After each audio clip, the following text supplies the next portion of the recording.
মাঝে, মাঝে এরকম হয়, দেখা যায় যে মাঝরাতে অনেক বেশি খিদা লেগে যায়। তো ওইদিনও আমার হঠাৎ করে অনেক বেশি খিদা লেগে গিয়েছিল। তো ভাবলাম যে কি খাবো? তো রাতের বেলা দেখা যায় যে ভাত খেতে ইচ্ছা করতেছিল না। মাঝরাতে ভাত খেতে ইচ্ছা করতেছিল না। তাছাড়াও অন্যান্য কোনো কিছুই খেতে ইচ্ছে করতেছিল না।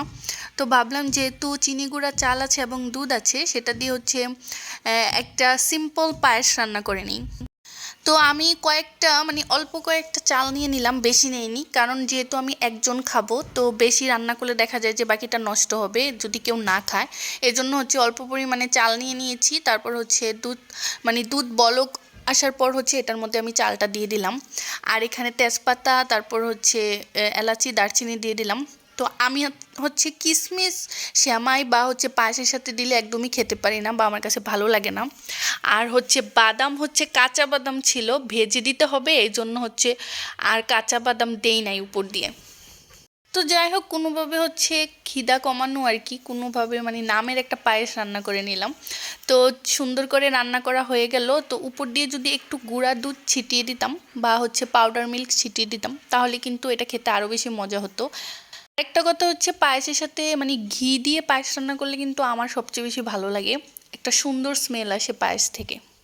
তো যাই হোক, এটা হচ্ছে পরের দিনের ভিডিও। আমার একটা পার্সেল আসছিল, আমি কয়েকটা স্কিন কেয়ার প্রোডাক্ট অর্ডার করেছিলাম সাজগুজ থেকে। আমি হচ্ছে সাজগুজ থেকে তেমন একটা কোনো প্রোডাক্ট পারচেস করি না, কিন্তু দেখা যায় যে ওই দিন হচ্ছে সাজগুজে আমি একটা কম্বো অফার দেখছিলাম, সেখান থেকেই হচ্ছে আমি এইগুলা অর্ডার করে দিয়েছিলাম। আর এখানে একটা কার্ড পেয়েছিলাম, এই তাকাও তো এইদিকে, ও আচ্ছা। তো যাই হোক, এটা পড়ার মতো ধৈর্য আমার নাই, তাই হচ্ছে এটা পড়ি নাই, এটা পাশেই রেখে দিয়েছিলাম। এরকম কার্ড দেয় হচ্ছে, দেখা যায় যে সাজগুজ বা অন্য কোনো অ্যাপস থেকে কোনো প্রোডাক্ট পারচেস করলে এরকম কার্ড দিয়ে দেয়। এই কার্ডের মাধ্যমে হচ্ছে ডিসকাউন্ট থাকে। তো যাই হোক, এই যে দেখেন প্যাকেজিংয়ের কি অবস্থা দেখছেন, পুরাই থ্যাতলে দিছে প্যাকেজটাকে। তাদের প্যাকেজিংটা একদমই ভালো না, একদমই বাজে।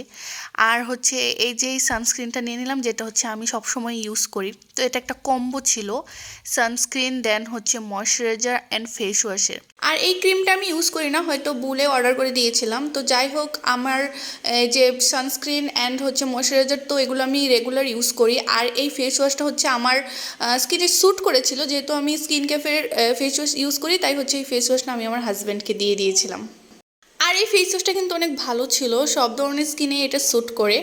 আর আমি যখন এটা ইউজ করেছিলাম, তখন আমার স্কিনটা এটা ড্রাইও করে দেয়নি, আবার হচ্ছে অয়েলিও করে দেয়নি, একদম নর্মাল রেখেছিল।